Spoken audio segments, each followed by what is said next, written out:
परमात्मा ने तुम्हारे दिल की सच्चाई और पवित्रता को देखा है। तुमने उन लोगों के लिए भी प्रार्थना की जो तुम्हें ठेस पहुंचा रहे थे। तुमने परमात्मा से उनके लिए माफी मांगी और यही तुम्हारी महानता है। लेकिन अब वह समय आ गया है जब उनके कर्मों का हिसाब लिया जा रहा है। जो चीजें उन्होंने तुम्हें लेकर अपमानित करने के लिए इस्तेमाल की थीं, वही चीजें अब उनसे छीन रही हैं। अगर उन्होंने तुम्हें पैसे, प्रतिष्ठा या किसी भी अन्य रूप में नीचा दिखाया, अब वही धन, वही सम्मान उनके जीवन से गायब हो रहा है। उनका घमंड और अहंकार अब उनके लिए एक बोझ बन गया है। यह तुम्हारे सामने स्पष्ट हो रहा है कि महादेव के न्याय से कोई बच नहीं सकता। उन्होंने जो बोला, जो किया, वह अब उनके लिए एक कड़वी सच्चाई बन चुकी है।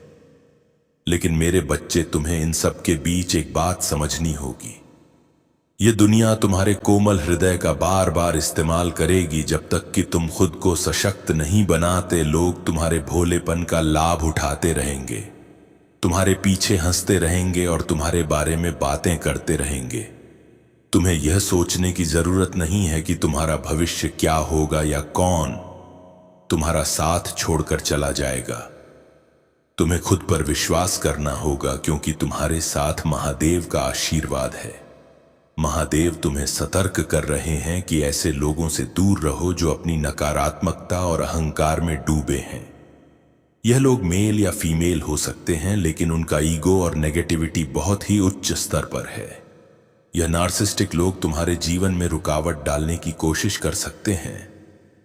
महादेव तुम्हें इनसे सावधान कर रहे हैं ताकि तुम अपने सही मार्ग पर चल सको और अपनी आत्मा को शांति और सफलता की ओर ले जा सको। तुम्हारे जीवन में जितने भी लोग तुम्हारे खिलाफ रहे हैं, महादेव की कृपा से वे अब अपने कर्मों का फल भुगत रहे हैं। अब तुम्हारे पास ये अवसर है कि तुम अपने जीवन को नई दिशा में ले जाओ और महादेव की कृपा से सफलता और खुशियों से भर जाओ। मेरे प्यारे बच्चे, यह तुम्हारा जीवन है और तुम्हारी शक्ति और आशीर्वाद तुम्हारे भीतर है। तुम्हें किसी और की बातों से अपने जीवन में नकारात्मक प्रभाव नहीं डालने देना है। मेरी शक्तियां और आशीर्वाद हमेशा तुम्हारी रक्षा करेंगे। जब तक तुम मेरे साथ हो, दुनिया की कोई भी शक्ति तुम्हारा कुछ नहीं बिगाड़ सकती। तुम्हें अब किसी भी बुरे विचार या डर को अपने मन से निकाल फेंकना होगा। मैं तुम्हारे जीवन में एक ऐसा व्यक्ति भेजने वाला हूं जो तुम्हें सच्चा प्रेम करेगा और तुम्हारा अकेलापन दूर कर देगा।